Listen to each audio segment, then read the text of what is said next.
You ever sit down to play for just a bit and somehow it's 3 in the morning? Yeah, I've had a few of those nights lately. And it got me thinking about the kinds of games that really pull you in, not with flashy trailers or huge budgets, but with something quieter, something that sticks. In this video, I've put together a list of 10 crazy addictive games you'll probably lose sleep over, in the best way. These aren't giant titles, but they've got this strange hold, the kind that makes you say just one more run way too many times. So, if you've been looking for something low-key amazing, let's take a look. You know that feeling when a game surprises you by how alive it feels, even when you're running through the same places again and again? That's what really struck me with Hades. I didn't expect the underworld to feel this rich, this layered. Or honestly, this fun to be inside. You play as someone just trying to make their way out again and again, but every run is different, and not just because of the combat. The world itself responds to you, like it remembers where you've been, how you fought, what you failed at. There's this strange rhythm to it, fast but thoughtful. The movement is tight, the colors feel like fire and shadow dancing together, and even small touches like the way your dash feels or the music slowly shifting in intensity, it all just pulls you in. I really wanted to bring this one into the list because it's not just about skill or repetition. It's about slowly unfolding something that speaks back, quietly, each time you try again.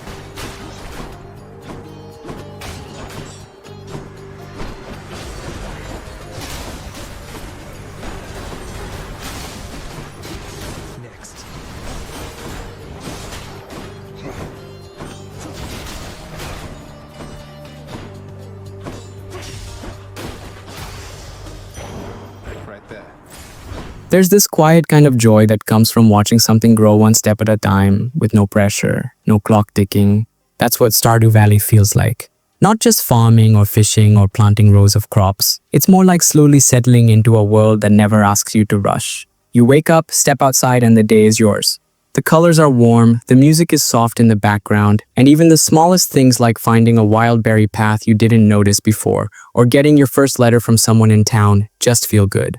There's something peaceful about the rhythm of it all. You work a little, explore a little, maybe even wander into the rain just to hear how it sounds. I wanted to bring this one into the mix because it reminds me that sometimes the best kind of progress is the slow kind, the kind where you look back and realize you've built something that actually feels like home.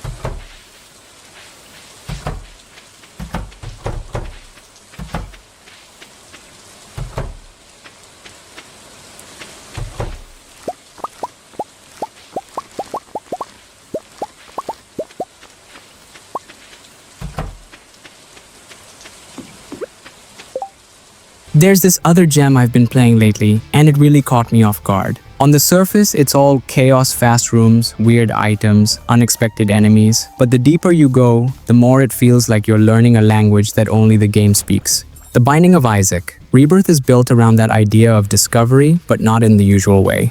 It's not just about getting stronger, it's about adapting, learning what works, what doesn't, and when to take a risk. Every run feels like a new puzzle, shuffled and twisted in just the right way to keep you curious. And even though things can get wild quickly, there's this strange kind of rhythm that forms once you've been through a few floors.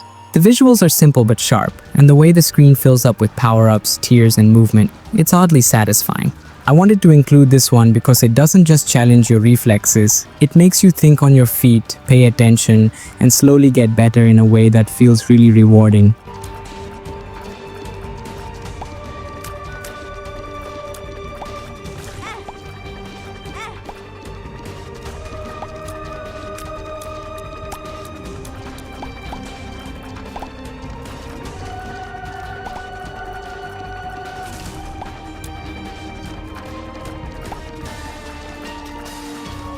Here's something different, slower paced, but the kind of experience that quietly takes over your thoughts even when you're not playing. Civilization 6 has this way of making time disappear, but not with action or speed, it does it with decisions. You start with almost nothing, just a patch of land and a few quiet choices. And before you know it, you're shaping entire continents, guiding cities, wondering whether to trade, to fight, to build, or to wait. What I love about it is how it doesn't rush you. Every move sits with you for a moment. You get to see your choices echo out across turns, tiny ones at first, then massive ones later. The map slowly fills with color and life, and even though the pace is gentle, it's never dull. It's more like watching something bloom. I wanted to bring this one up because it's not about reaction time. It's about slowing down, thinking things through, and building something that lasts.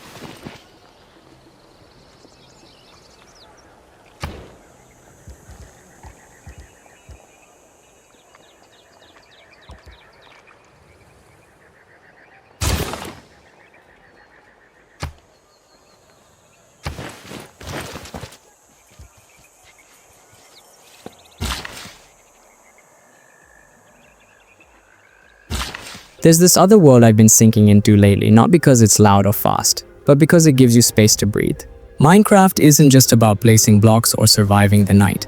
It's more like stepping into a blank page and slowly turning it into something that feels your own. You start with nothing but open sky and scattered land, and from there, every little thing you do matters. Cutting your first tree, digging into the earth, hearing the sound of rain above while you're underground with just a torch and your thoughts. It's peaceful in a strange way, quiet but full of possibility. The world stretches out in every direction, and even after years, it still manages to surprise me. I wanted to include this one not just because of how creative it is, but because of the way it lets you slow down. You're not following a path, you're building one. And there's something really comforting about that.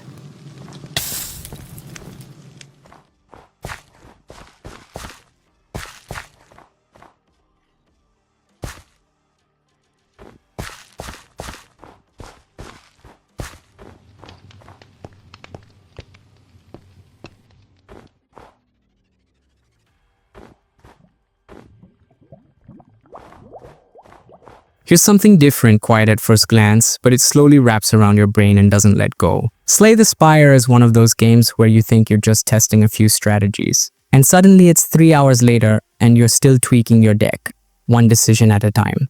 There's a kind of stillness to it. You're not rushing through battles, you're thinking your way through them. Every card you pick shapes what comes next, and there's this soft tension in trying to build something that lasts without knowing what the Spire will throw at you next. What makes it special isn't just the gameplay, it's how it invites you to slow down and really consider each move. And somehow, even when you fail, it doesn't feel punishing.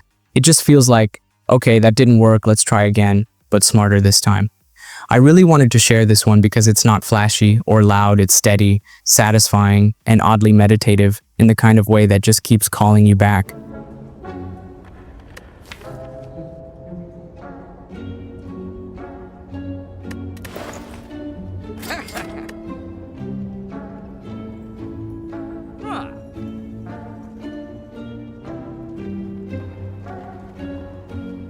I really want to show you this next one because it doesn't just feel like a game, it feels like a dream you slowly learn to survive in. Elden Ring pulls you into this huge broken world where nothing is explained too clearly, and that's part of what makes it so powerful. You start with almost nothing but curiosity, and from that first step, everything becomes discovery.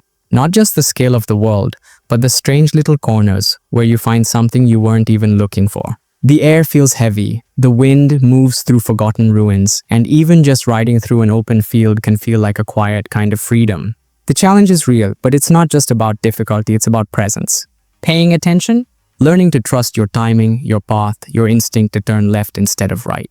I brought this one into the list because it stays with you long after you stop playing. Not because it told you a story, but because you felt like you lived in it, even if only for a while.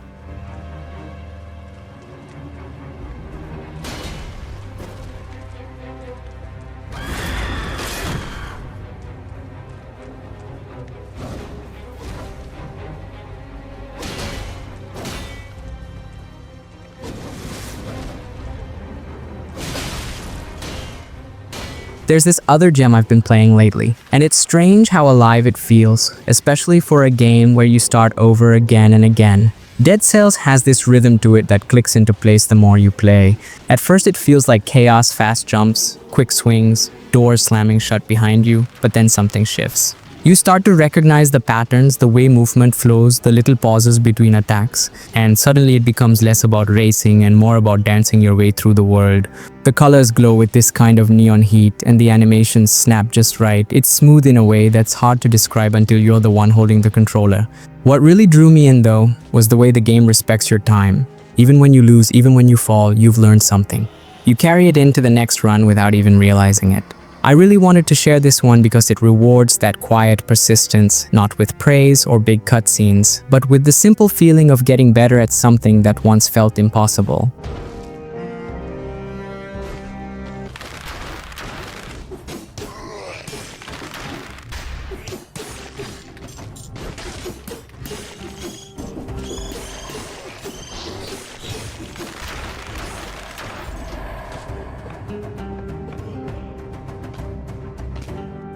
Here's something different I've been spending time with.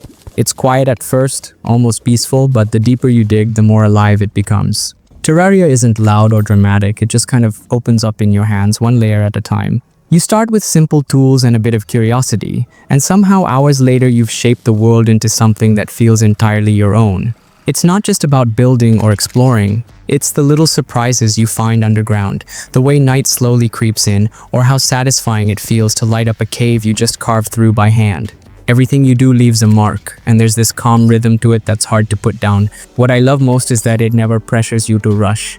You can wander, you can stay still. You can just be in it tinkering, discovering, or watching the rain fall across the trees you planted yourself. I really wanted to share this one because it reminds me how games can be creative without being chaotic, thoughtful without needing a story, and just quietly beautiful in the way they let you shape your own little corner of the world.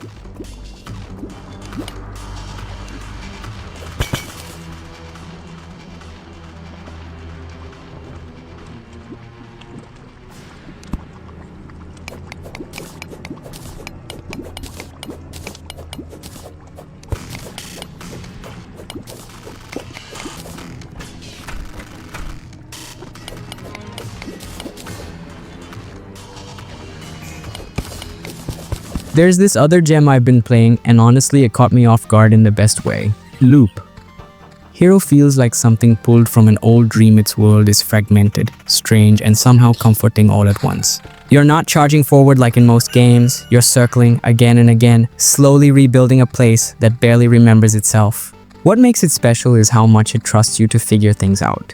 You're not just watching your little hero move, you're shaping the path, setting the pace, deciding what to risk and what to leave behind. And the way the music hums along in the background, mixed with that retro, flickering style it kind of wraps around you the longer you stay.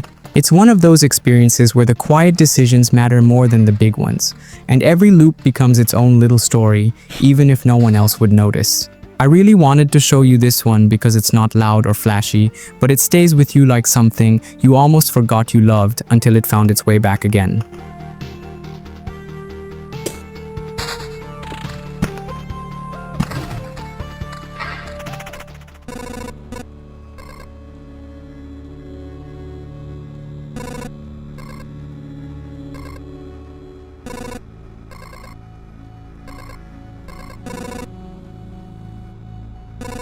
Alright, that's everything I wanted to share today. Just a quiet look at those 10 crazy addictive games you'll lose sleep over.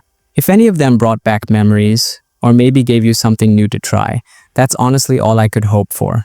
And if you feel like saying hi or dropping your own favorite late night game down below, you're totally welcome to. No pressure at all. Thanks for hanging out with me for a bit. It's always nice having you here. Catch you next time, yeah?